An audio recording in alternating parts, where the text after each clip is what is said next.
Eu venho narrando o Evangelho há algum tempo. Semana passada comecei a narrar a respeito do encontro de Jesus com a mulher samaritana. Fui até o versículo 14 e eu quero continuar do versículo 15 em diante. Não vou conseguir terminar hoje, mas não existe pressa. Pressa é um defeito de quem está atrasado. Deus nunca chega atrasado. Essa eu aprendi a praticar.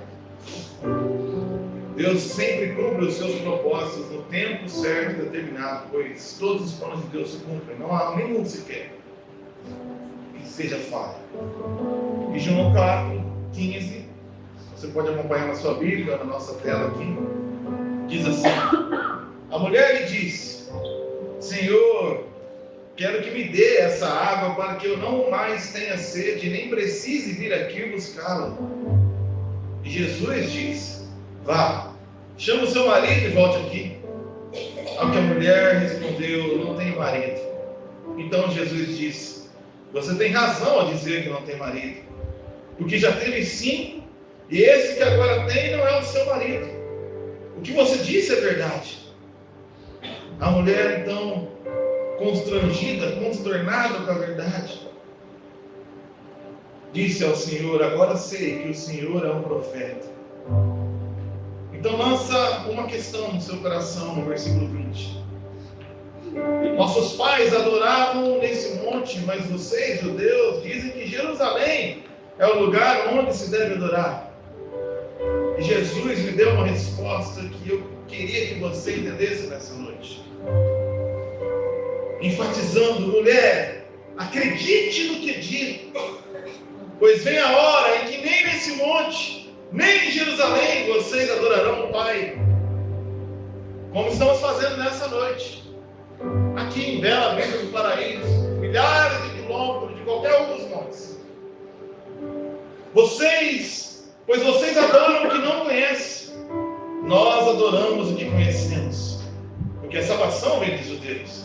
Mas vem a hora, e já chegou, que os verdadeiros adoradores adorarão o Pai em espírito e em verdade, porque são esses que o Pai procura para seus adoradores.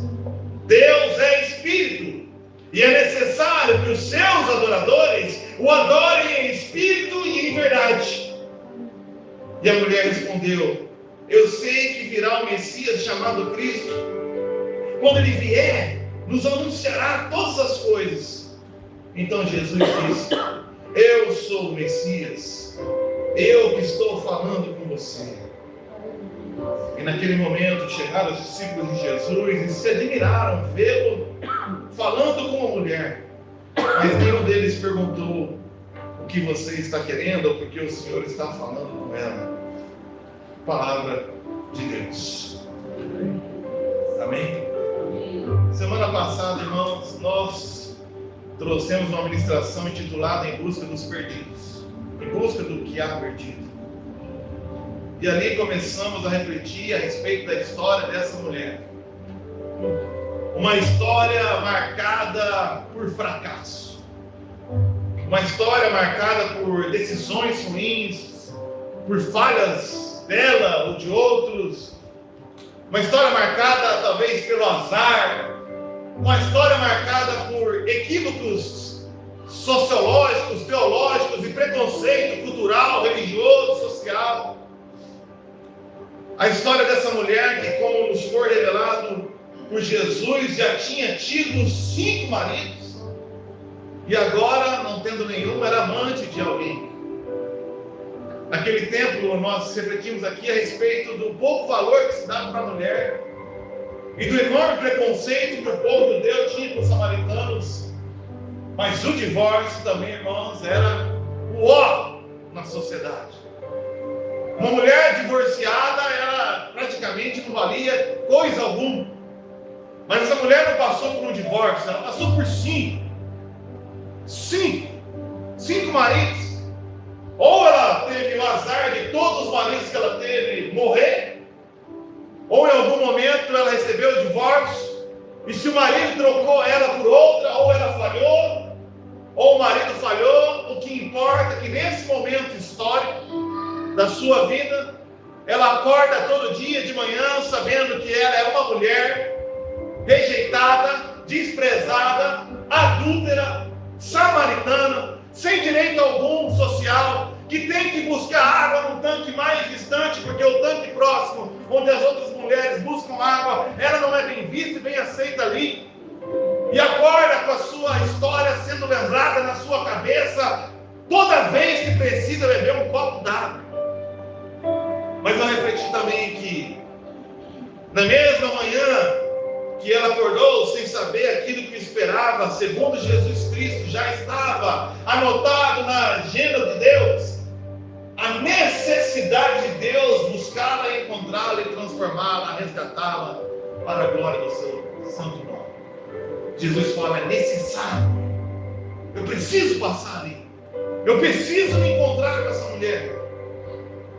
Nós vemos aqui a busca de Deus por aqueles que, por conta própria, falharam, ou por conta de outros, estão em situações miseráveis. E talvez essa seja a tua situação, talvez não em toda essa plenitude, mas em algum momento da história você acordou no domingo de manhã e foi lembrado de falhas que você cometeu, que te colocou em situações ruins. Ou foi lembrado de fatalidades que te colocaram em situações ruins, ou foi lembrado de falhas de outros. Talvez você não se sinta aceito nem por si mesmo. Ficou até refletindo se viria a uma reunião como essa, pois não se sentia digno. O que eu quero dizer para você é que, como eu falei semana passada, a Bíblia fala: não fosse vós que me buscaste, fui eu que busquei a vós. Antes de você achar que veio buscar o Senhor, Deus já veio ao seu encontro, moveu o nosso coração, abriu esse espaço e quer encontrar você para transformar a sua vida. Você não é aceito, não é digno, não vou dizer que você é, pois o Evangelho é um confronto com a verdade. Mas eu quero te falar a verdade plena e total. Aquele que é digno nos faz digno quando depositamos nele a nossa confiança, a nossa fé. O Evangelho, diferente da religião, que ensina o homem pelo seu próprio esforço, talento, qualidade, buscar a Deus. O Evangelho, ao contrário, é Deus em sua perfeição buscando a nós, homens miseráveis. Isso é cantado há séculos, como essa canção. Deus enviou seu Filho amado para me salvar, para me buscar, para me perdoar. O Evangelho é sobre o que Deus faz, não sobre o que você faz. O que nós podemos fazer é responder aquilo que o Senhor fez por cada um de nós na cruz, antes da fundação do mundo. Mas nós também devemos pregar o Evangelho inteiro. E o Evangelho inteiro subentende também um confronto com a verdade. Ao ter um encontro com Deus, você tem um encontro com a verdade, não uma verdade, a verdade, pois ele diz: eu sou o caminho, eu sou a verdade e eu sou a vida. Essa mulher agora, sem entender direito aquilo que Jesus estava falando, por causa do seu entendimento limitado como samaritana, ouve falar a respeito da água viva que pode fluir de dentro dela e pelo qual ela jamais terá sede, e pergunta a Jesus: eu quero disso. Isso que você veio me oferecer nesse dia que eu nem esperava, me interessa. Eu quero conhecer o Senhor, eu quero me relacionar contigo, eu quero ver o Senhor fluir de dentro de mim a ponto de eu nunca mais buscar saciação em coisas que jamais me saciaram até aqui. Então, com uma única pergunta, Jesus começa a nos trazer um ensinamento que, para que isso aconteça, nós devemos sim, apesar do seu amor e da sua misericórdia, não apesar, mas por causa do seu amor, sermos confrontados com a verdade de quem somos nós. Porque você jamais poderá conhecer a Deus plenamente se você não conhecer a si mesmo de fato. Para que você saiba quem de fato Deus é e o que de fato Ele fez por mim e por você, você precisa ter total consciência de quem você é. E o que você e eu fizemos, ou fracassadamente fizemos, diante dele, desde quando nascemos, e em cada dia da nossa vida, com uma simples pergunta, Jesus confronta essa mulher. E ele pergunta no versículo 16, pode deixar os textos aí que a gente vai acompanhando. Vá, chama seu marido e volta aqui. Com toda sutileza e gentileza, Jesus já sabendo a sua resposta. A mulher do versículo 17 não mente, mas não conta toda a verdade. Ela fala uma verdade pela metade: eu não tenho marido. Muitas vezes nós chegamos diante de Deus e, sei lá, a gente tem aquela falsa sensação que podemos enganar o nosso Deus onisciente. Olha, eu não tenho marido. Você disse bem. Na verdade, já teve sim. E agora o que você tem não é teu. Mas é interessante que Jesus confronta-nos com a verdade de uma maneira tão amorosa que essa mulher não se ofende, não se irrita, mas reconhece que ele é um profeta. Abrindo parênteses, eu pergunto para você: quando você é confrontado com a verdade da palavra de Deus, você se irrita? Meu pai tem uma frase que ele diz assim: o evangelho ofende-nos a todos. É óbvio que o evangelho ofende-nos a todos, porque ele fala que eu sou pecador desde criança. Ele fala que em pecado me concebeu a minha mãe. Ele fala que não há nenhum que busca Deus, nenhum justo, nenhum sequer. Que Deus olha do céu para a terra e não encontra ninguém que presta. É isso que o evangelho fala. Isso é ofensivo para mim. Mas a frase do meu pai continua: o evangelho ofende-nos a todos, mas só irrita aqueles que amam a mentira. Porque aqueles que amam a verdade, mesmo ofendido, se prostra, se rende, se entrega à verdade de Deus. Olha, a verdade pode parecer dura, mas na verdade a verdade é curativa. Eu prefiro, irmãos, pregar uma verdade amarga todo domingo aqui do que pregar uma mentira açucarada. Porque por mais que você possa não entender no momento como é a correção do pai com o filho, no momento você não entende, mas não há nada melhor para nós do que sermos confrontados com a verdade do Evangelho de Deus. Porque a verdade do Evangelho de Deus é proclamada não com intenções de castigar ou de destruir, mas de construir, de amar, de restaurar, de renovar, de transformar, por amor, por graça, por misericórdia. Diante da verdade, reconhecemos: vejo que o Senhor é um profeta. E eu fico imaginando essa mulher agora, que esse profeta, esse homem diferente, que se ousou conversar comigo, pediu um gole de água meu, do meu balde amaldiçoado, confrontou-me: sou adulta, sou azarada, sou falha. E agora, o ensinamento dela é que quando ela é confrontada com o pecado, ela tem que adorar, oferecer um sacrifício. E começa a se levantar uma dúvida diante desse fato de que eu sou miserável, pecadora. Onde agora eu vou adorar? E aí entra aquele contexto que eu disse dos samaritanos, pois havia uma rixa entre eles e os judeus. O nosso povo diz que devemos adorar no Monte Gerizim, mas vocês dizem que devem adorar em Jerusalém.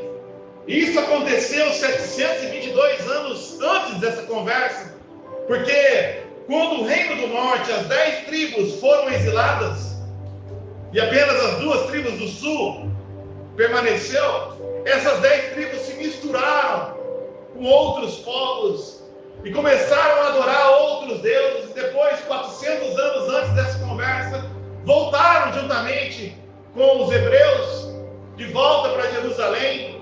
Mas ali eles já estavam tudo camuflado, misturado: judeu casado com filisteu, casado com moabita, casado com amonita. E eles não adoravam apenas o Deus de Israel, voltaram com outros 5 deuses.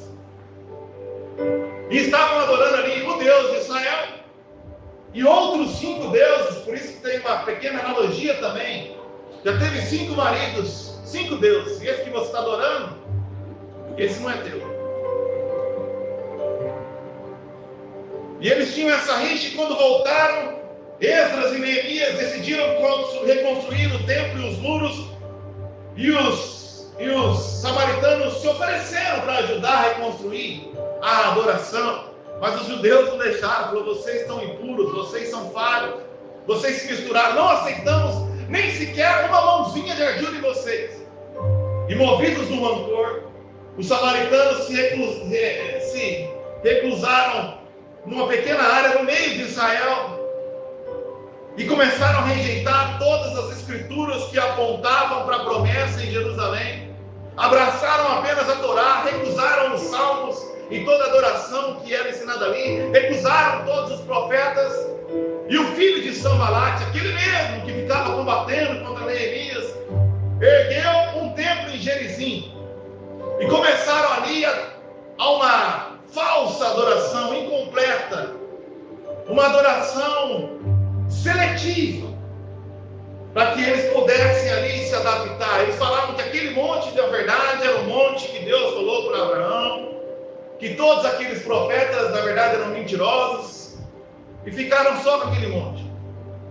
E agora nessa história eu tenho um problema teológico, eu tenho um problema aqui doutrinário, pois a minha escola, a minha doutrina fala que eu tenho que adorar em Gerizim, mas aparentemente a tua doutrina judeu fala que eu tenho que adorar em Jerusalém. E é interessante como Deus vai nos conduzir por essa conversa ao que de fato importa, sem de modo nenhum abrir mão da verdade. Uma coisa é a verdade, outra coisa é a prioridade. Ele fala: vocês adoram o que não conhecem. Isso é uma verdade. Vocês não têm o conhecimento pleno. Vocês não têm toda a escritura, toda a revelação que foi dada até aquele momento. Vocês não sabem o que estão falando, pois a salvação vem dos judeus. Mas eu quero te falar uma coisa mais importante do que essa pequena verdade doutrinária. E essa verdade é que o que importa não é onde a gente adora. O que importa é quando a gente adora, quem a gente adora. Então, vem a hora, e a hora que a gente adora. A questão não é se vocês adoram equivocadamente em Gerizim, ou se nós adoramos corretamente em Jerusalém. A questão é quando adorar. Vem a hora e já chegou, é agora. A questão é a quem adorar. Não é se adorar lá ou aqui, é adorar o Pai. E a questão é como adorar. Em espírito e em verdade. É impressionante. Alguém vem, aqui devia ser uma casa, uma tenda, uma plantação de mandioca. Vão lá, loteiam esse terreno e supersticiosamente alguém vem, enterra uma viga, faz a fundação, ergue um prédio e fala: essa é a casa de Deus. Quem disse isso? Deus não habita em templo feito por mãos humanas. Deus escolheu habitar em mim e você. A questão não é se eu adoro aqui ou na chácara ou lá. A questão é como. A questão é quem. A questão é quando. Eu adoro aqui hoje, mas amanhã é hora de adorar o Senhor no meu trabalho também. Amanhã, quando eu estiver no trânsito, é hora de adorar o Senhor também. E lá eu tenho que adorá-lo em espírito e em verdade, sem falsidade, sem hipocrisia, pois essa hora já chegou. Mas é interessante, irmãos, que ele fala que existem os verdadeiros adoradores. Bom, se existem os verdadeiros adoradores, então existem os falsos também. É uma coisa que você tem que entender. Se existe uma coisa verdadeira, é natural que exista o falso. E também o contrário é verdadeiro. Se existe o falso, O falso não é comprovação de que não existe. O falso é que isso é falso e existe o verdadeiro.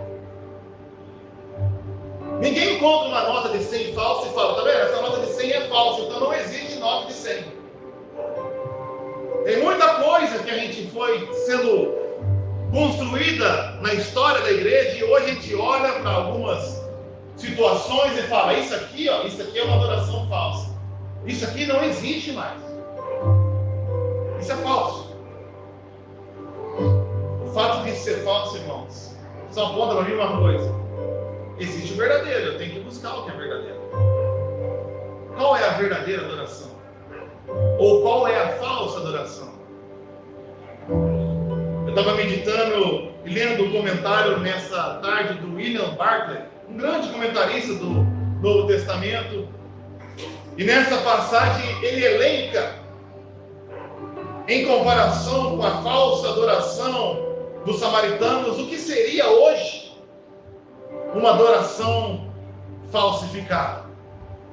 Como eu disse para você, os samaritanos, no seu bel prazer, selecionaram aquilo da Escritura que eles acreditavam ou não. Então William Barclay fala que a adoração falsa é uma adoração seletiva, uma adoração que não aceita Deus em sua plenitude, uma adoração que, para se adaptar a você, você olha a Bíblia e seleciona o que você quer e o que não quer. Porque o maior problema que você pode ter é vir na Bíblia e tentar adaptar a palavra de Deus a você, em vez de tentar se adaptar à palavra de Deus. As pessoas vão criando fechamentos de doutrinas e de conceitos e de ideias e de sofismas, e de repente se encontram com alguma porção da palavra de Deus que não se adapta. E em vez de adaptar o seu pensamento à palavra, adapta a palavra ao seu pensamento. Isso é normal. Isso eu vejo direto. Posso citar um. Uma vez eu estava ouvindo um gênio, um grande gênio, o maior gênio que já teve nesse país na pregação do Evangelho, pastor Caio Fábio. Mas que teve lutas, teve problemas, e estava explicando o Evangelho de carreirinha, versículo por versículo. Eu fui acompanhando, o cara é muito bom. Até que ele chegou no capítulo 9 de Romanos, 10 e 11. E o capítulo 9, 10 e 11 de Romanos complica quase tudo que o Caio Fábio fala. Então ele falou, gente, o capítulo 8 é o capítulo mais lindo da palavra de Deus. Mas no 9, o apóstolo Paulo delirou. E estava ficando louco e foi escrevendo em delírio, até que no final do 11 disse, como insondáveis, deixa eu voltar ao mundo. Quem selecionou o 9, o 10 e o 11? Não, porque isso me confronta. O 8 de Deus, o 9 é do capeta. Quando você vem para a palavra de Deus, você procura o que você quer? Ou você deixa a Bíblia procurar o que ela quer em você? Vamos ler o que se adapta ao meu conceito. Então, se eu sou dessa linha, eu vou ler isso aqui, mas essa aqui não. Essa aqui, a minha linha não gosta muito da soberania de Deus, então essa parte aqui eu vou pular, essa aqui eu vou pular, essa aqui não existe. A gente vai lá e comemora os 500 anos da Reforma e fala sola gratia, sola Cristo, sola Deo glória, sola Escritura. Mas essa parte da Escritura eu não aceito porque alguém disse que não existe. Aonde? Mostra para mim. Eu desafio. Eu vim de uma linha assim também. Me lembro quando eu estava lendo a palavra de Deus e aprendendo tudo, e eu aprendi, é só a Bíblia, Mateus. O que a Bíblia falar está valendo. Eu falei, maravilha. Então cheguei numa porção da Escritura e falei, aqui complicou, hein?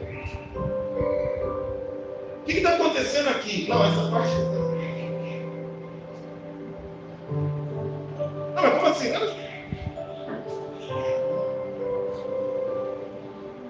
Não, quero saber. Não, eu não vou nem ir para você. Eu quero saber o que a Bíblia fala. Pega a Bíblia e mostra. Porque é uma adoração que seleciona convenientemente e omite o que quer e o que não qualquer não é uma adoração verdadeira, é falsa. William Barclay falou um segundo tipo de adoração falsa, que é uma adoração ignorante. Ora, dos mais de 30 livros, eles tinham selecionado apenas 5, então conheciam 5. E omitia mais de 20. E nós também vemos muito disso, uma adoração ignorante, uma adoração que não passa pela razão. Absurdos e mais absurdos que você pergunta por quê?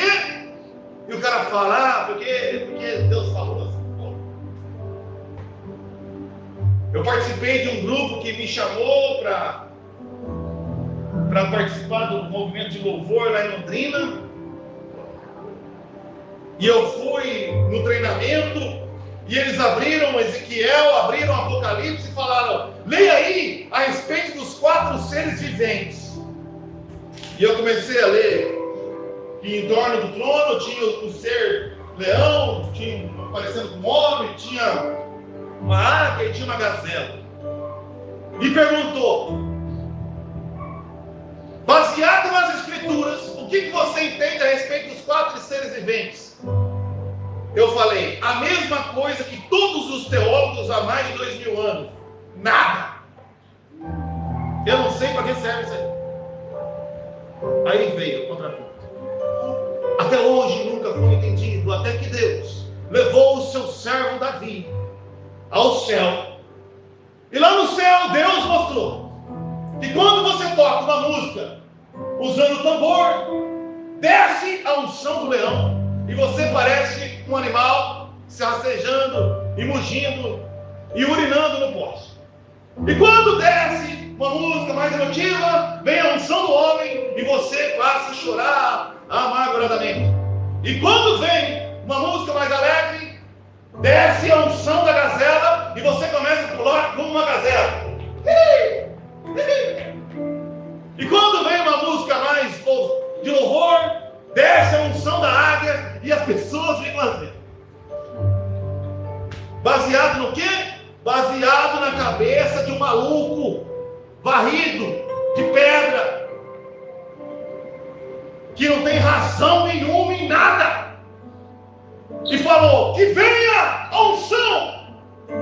E baixou um negócio, irmão, que eu não sei o que é, mas de repente os caras virou da gazela.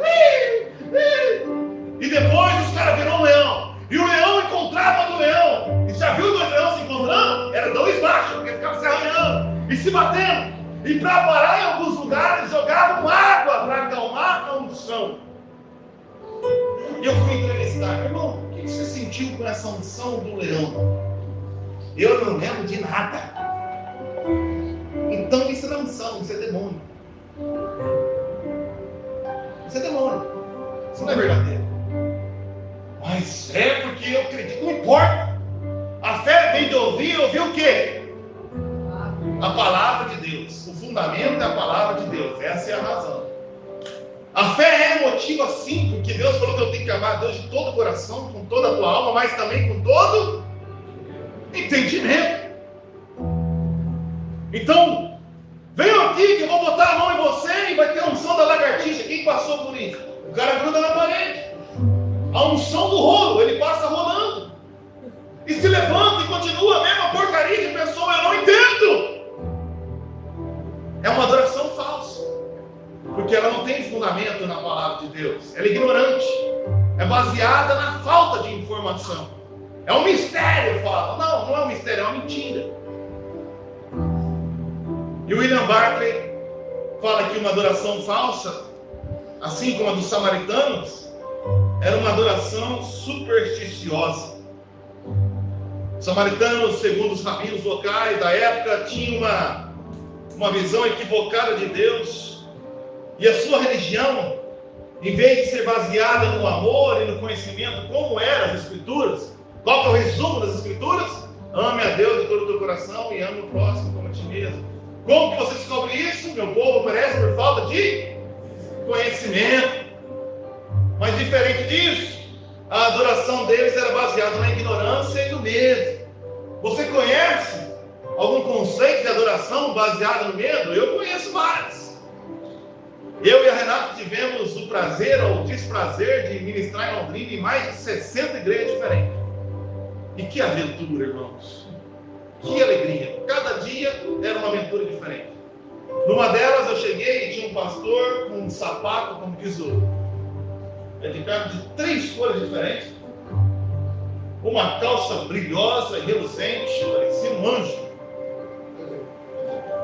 E ele falou assim: Deus disse que aqui é o único lugar de verdadeira adoração na cidade de Londrina. E quem sair daqui morrerá. Porque a irmãzinha não acreditou e apareceu morta, queimada, amarrada atrás da igreja. Então tá avisado. E eu pensei, eu prefiro morrer queimado atrás da igreja do que ficar comendo essa vergonha da igreja. Semana passada um casal se mudou e saiu da nossa igreja. O que a gente faz? Deus abençoe, em nome de Jesus, segue o teu caminho e dê tudo certo lá. Adoração falsa, saiu daqui, morrerá. E baseado no medo e na ignorância supersticiosa, ficam amarrados. Os samaritanos não queriam adorar Jeová, mas eles tinham medo de que se não adorassem Jeová, eles seriam fuzilados, amaldiçoados. Então, por pura garantia, vamos segurar aqui essa parte também. Você conhece alguma adoração supersticiosa? Eu conheço várias. Os jogadores do Brasil no jogo contra a Croácia entraram todos com o pé direito. Pegou a grama, beijou a mão, fez o sinal da cruz e tomaram um sacode da Croácia. Não adiantou nada. Superstição. Eu vou fazer isso não porque eu quero, não porque eu sou movido. Eu vou fazer isso porque vai que eu não faço e me dou mal.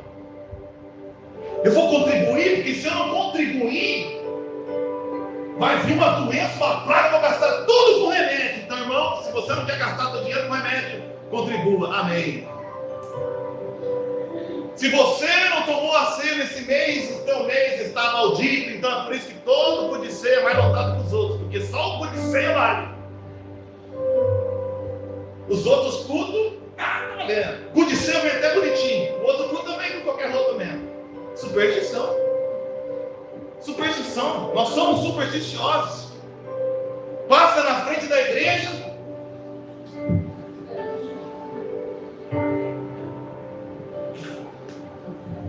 Por quê? Qual que é o motivo? Isso é falso. A verdadeira adoração é baseada no amor e no conhecimento das Escrituras. Então ele fala que Deus procura verdadeiros adoradores e fala como adorar de verdade. Não é como os samaritanos estão fazendo, não. A verdadeira adoração é em espírito e em verdade. Em espírito, porque você de fato não pode ser um verdadeiro adorador se você não tiver o espírito. Se você não nascer de novo, você não é um adorador. Você é um cara que canta música gospel. A adoração não é algo que é feito meramente externamente. Ela se manifesta externamente, mas ela brota do dentro, do íntimo, do mais profundo. Ela brota do próprio Espírito, testificando ao meu espírito que eu sou filho de Deus. Porque por fora eu posso fingir, mas o Deus que sonda e conhece o meu coração sabe se é de dentro a minha entrega e a minha devoção. Então a verdadeira adoração brota de dentro e brota de dentro porque brota dele. Você é incapaz de adorar a Deus, você é incapaz de fazer qualquer coisa para Deus se Deus não fizer em e através de você primeiro. E além de ser uma adoração no íntimo, ela é de verdade, ela é genuína, ela é acompanhada de obediência. Nós temos aqui na igreja pessoal estudando teologia e agora vamos entrar no curso de hermenêutica. Hermenêutica é a arte de interpretação bíblica e uma das chaves mais básicas da hermenêutica, ou da hermenêutica bíblica, é que toda vez que você quiser entender biblicamente um termo, olhe a primeira vez que ele apareceu nas Escrituras. Nós estamos falando de adoração. A primeira vez, se você quer saber o que é adoração, pastor, olhe a primeira vez que a palavra adoração apareceu nas Escrituras. E se você não quiser procurar nas palavras-chave, eu te digo. A primeira vez que a palavra adoração aparece nas Escrituras é quando Abraão, em obediência ao comando de Deus, leva o seu filho ao monte e ele pergunta: Pai, cadê o sacrifício? Ele fala: Deus proverá, pois nós subiremos, adoraremos e retornaremos. Então, adoração é muito mais do que o louvor. Louvor é adorar a Deus pelo que Ele faz. Adoração é obedecer ao Senhor pelo que Ele é. A adoração genuína e em verdade, ela não acontece apenas nesse momento do culto. Ela se explode, se manifesta nesse momento do culto, mas equivalente àquilo que você em verdade viveu de segunda a segunda.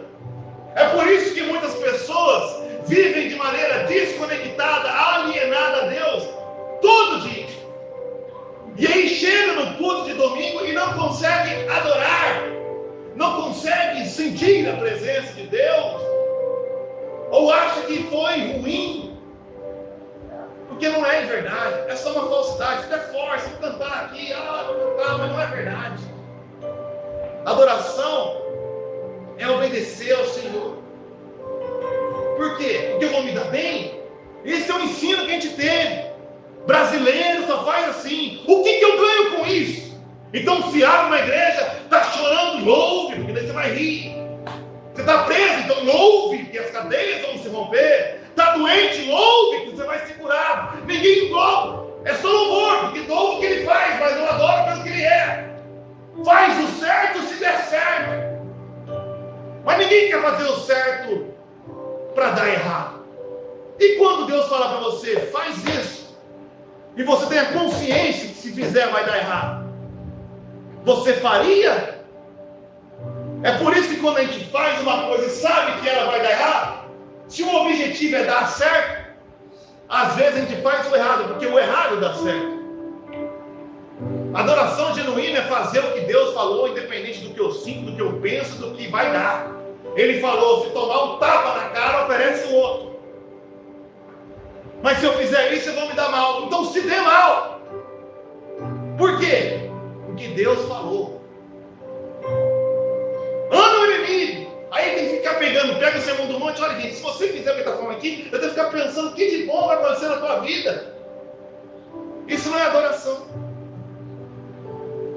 Isso é barganha. E se o teu objetivo é barganha, então você não precisa da verdade. Sabe o que você precisa? De um portal. 7 portais, para ficar mais bonito. 7.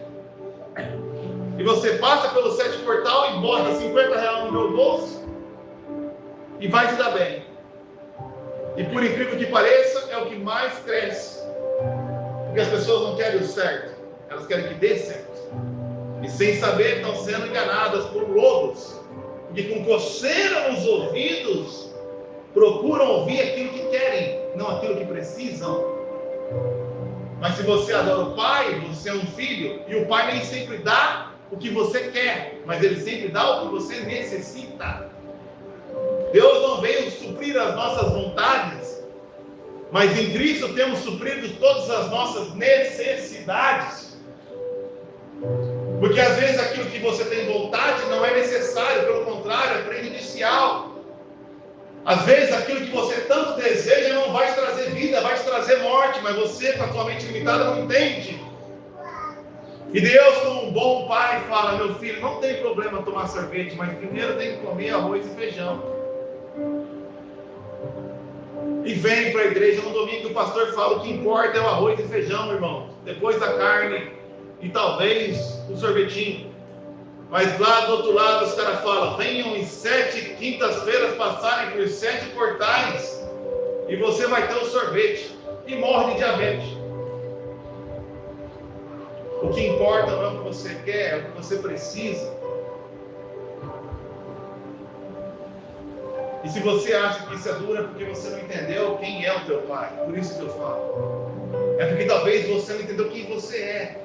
A verdadeira adoração só começa quando você se conscientiza quem você é, quem eu sou. Eu sou um cara falho, limitado, que não sei o que vai acontecer amanhã. Eu não sei o que me espera daqui a um ano. Mas eu sei que meu Deus tem todas as coisas sob o controle. E Ele não está brincando nessa história de me amar. E que Ele me amou de tal maneira que deu o seu próprio Filho. E Ele faz com que todas as coisas cooperam para o bem daqueles que o amam. Então quer saber? Eu não estou nem aí porque eu quero. Eu estou aí porque eu preciso.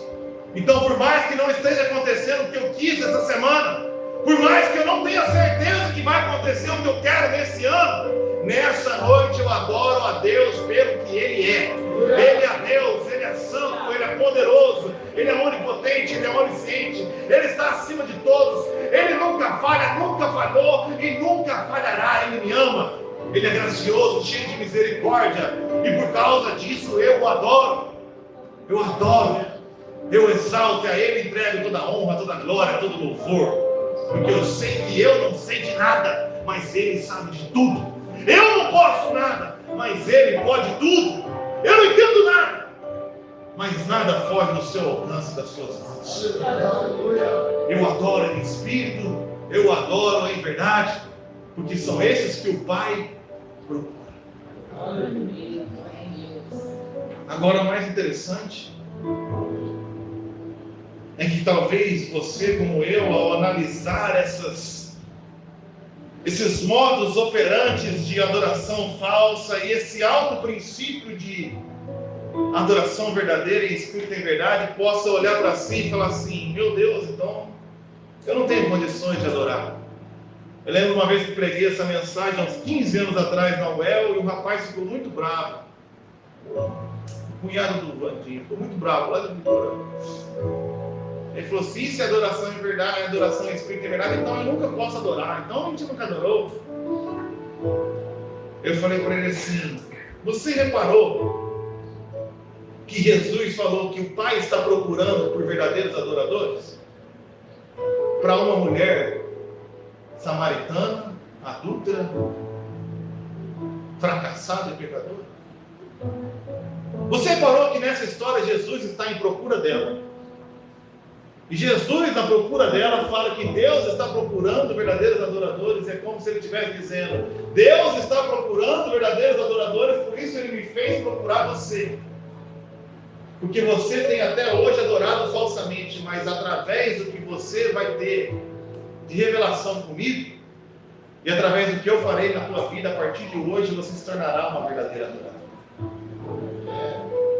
Ele podia ter feito isso com Nicodemos no capítulo 3. Nicodemos fazia tudo certinho, no lugar certinho, com toda a escritura, mas ele não procurou em Nicodemos um verdadeiro adorador, porque se fosse naquele momento Nicodemos procurado como um verdadeiro adorador, ele podia achar que ele era por mérito próprio. Olha, sou um fariseu dos fariseus, conheço a escritura, e nos meus méritos e esforços eu adoro ao Pai perfeitamente. Não, ele procura a mulher mais inútil daquela região. Ninguém é possível que tenha o azar de ter 5 divórcios e ser amante, excluída socialmente, religiosamente, fracassada, azarada, falha, e vira para ela: oi, eu vim aqui porque o Pai está procurando por você, para que através desse encontro que você está tendo comigo, você se torne uma verdadeira adoradora. Ela ficou tão empolgada com essa possibilidade que disse assim: eu sei que um dia o Messias vai vir, ele vai me explicar tudo. E Jesus, como se revelando a ela claramente, falou: acho que você não entendeu, minha filha, eu sou Jesus, eu já vim te explicar tudo. Talvez você não entendeu, irmão. Você acha que é o Mateus falando aqui o que ele botou na cabeça dele para falar. Mas o que eu estou fazendo é puramente lendo o verbo escrito, movido pelo Espírito do verbo, para dizer para você que pela palavra de Deus, Jesus Cristo está aqui nessa noite. Para dizer para você que talvez até hoje você não entendeu tudo. Talvez até hoje você falhou, tomou decisões ruins, fracassou aqui ou ali. E talvez até movido por toda essa falha, adorou a Deus por interesse, falsamente aqui e ali, e nunca teve um encontro com Ele. Mas Ele está aqui nessa noite para falar: eu vou fazer de você um verdadeiro adorador, que adora em espírito e em verdade. Eu não vim aqui porque você é bom. Eu não vim aqui porque você teve todos os casamentos certinho. E eu não vim aqui para dizer que você está certo também e ser errado. Eu vim aqui para dizer que agora, depois de ter encontrado comigo, eu vou te fazer aquilo para o qual você foi predestinado para ser, transformado à imagem e semelhança de Cristo Jesus. Amém. Deus não te busca porque você é bom, porque você é transformado, mas você é transformado porque Deus te buscou. E Deus veio ao nosso encontro nessa noite. Deus colocou na sua agenda esse encontro para dizer que Ele enviou o seu Filho para me salvar, me perdoar, na cruz morrer pelos meus pecados, mas ressurgiu. Então, enquanto enfim chegar a hora em que a morte enfrentarei, sem medo então terei vitória, porque naquele momento não serei julgado pelos meus méritos, mas serei julgado pelos méritos de Cristo, antes e depois do seu encontro comigo. E quando você encontra com Jesus, você é transformado. Essa mulher não saiu dali da mesma forma como chegou. Ela saiu dali resgatada, confessando os seus pecados e testemunhando o Evangelho. No lugar onde ela havia sido envergonhada por Satanás, ela foi honrada pela ação do Espírito Santo de Deus nela. Deus marcou essa agenda nessa noite, irmãos. Eu não sei o que me espera amanhã. Eu não sei se estarei aqui no domingo que vem, mas uma coisa eu tenho certeza. Deus queria que eu trouxesse essa palavra para você que está aqui. Essa palavra não é para quem não veio, essa palavra é para você. Deus tem um encontro contigo nessa noite. Coloque-se de pé.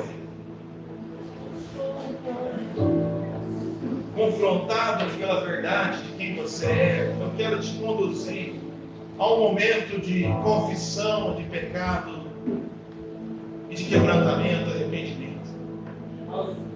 Começa a dizer para Deus, não detalhadamente, porque tem alguém do teu lado, mas Senhor, Tu sabes que eu sou miserável, Pai. As pessoas veem o externo, mas o Senhor vê o coração. O Senhor sonda a mente e sabe todas as decisões ruins, todas as falhas que eu tive, os fracassos, as tentativas que não deram certo, os planos que se frustraram.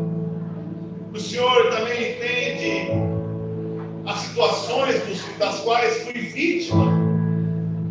E naquele momento de dor e de sofrimento, eu não encontrei em mim nenhuma saída, então fiz aquilo que a minha carne me impulsionou a fazer.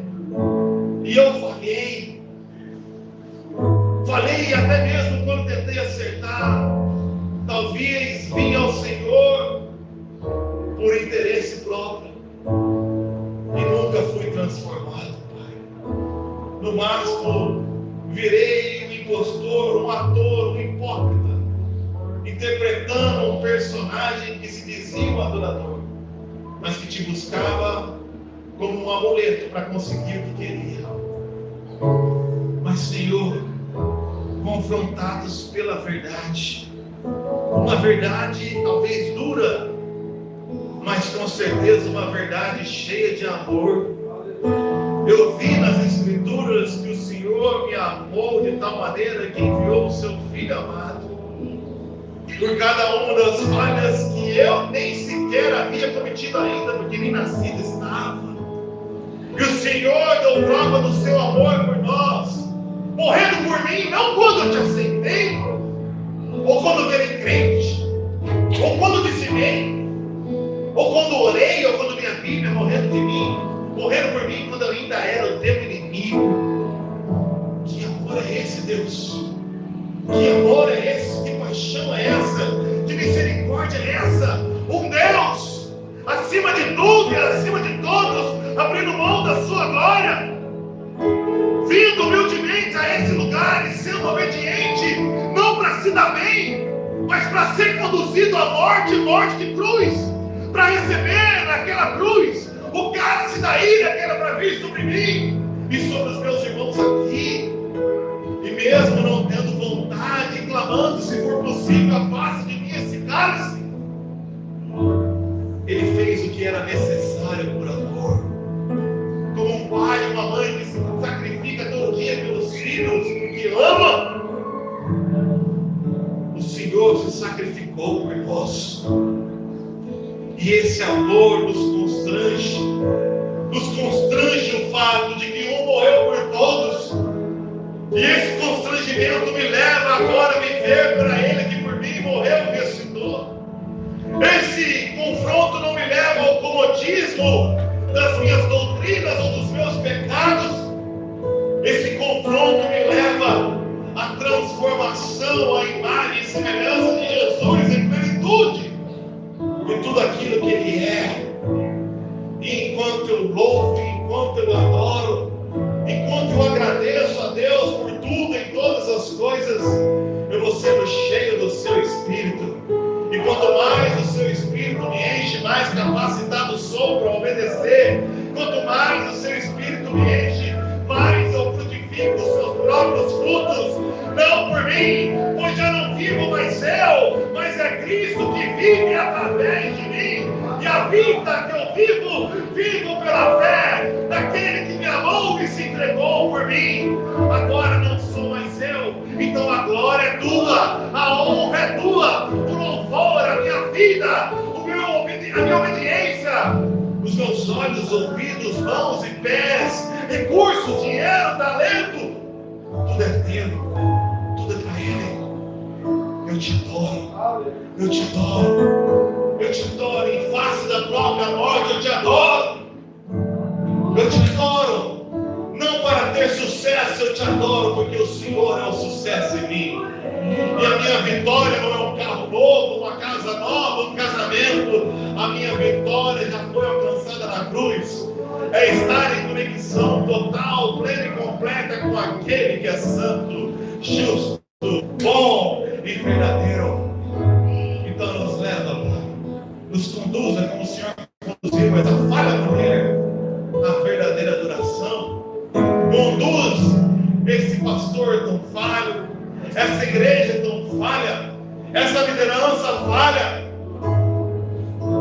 esse meu amigo que nos visita nessa noite cheio de falhas, a ser aquilo que nem olhos viram, nem ouvidos ouviram, nem jamais penetrou em coração algum, a fazer infinitamente mais do que nós pedimos ou pensamos, segundo o seu poder que opera em nós, não por força, nem por violência, mas pelo teu Espírito, pelo teu Espírito, pelo teu Espírito, faz através de nós, faz para o teu louvor, exalta, restaura, transforma, nos limpa-me e serei limpo, sara-me e serei curado, salva-me e serei salvo, vê se há em mim algum caminho mau e guia-me pelo caminho eterno.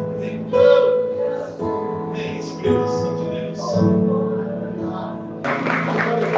Obrigado, Deus, porque que privilégio é saber que a minha vida está nas mãos desse Deus tão poderoso e tão cheio de amor. Que medo você tem de se entregar nas mãos de Deus, irmãos? No hebraico, a palavra entrega é aquele movimento que o camelo faz ao se inclinar diante do seu dono e deixar rolar todos os seus fardos aos pés daquele ao qual ele pertence. Isso é adoração. Olhar os nossos pesados fardos e se inclinar para Ele, deixar rolar as nossas falhas e receber dele as suas mãos estendidas, o seu amor e o seu cuidado. Porque eu sei, não baseado na superstição, eu sei porque está escrito na palavra e o Espírito Santo testifica no meu coração que a minha vida não está jogada ao acaso, nem na dependência de homens, políticos, governos, poderes, mas nas mãos do meu Senhor, que venceu a morte e está vivo, não nesse prédio, mas dentro de mim e de você. A esse Deus nós louvamos e rendemos toda a honra e toda a glória e gratidão. Obrigado, Deus. Obrigado, porque o Senhor tem cuidado de nós. Por isso, lance sobre Ele todas as suas ansiedades. Ele tem cuidado de vós. Ele te ama. Ele cuida. Ele veio ao seu encontro. E aquele que começou a boa obra é fiel, capaz e poderoso para completar até o fim. Louvamos o seu santo nome. Amém?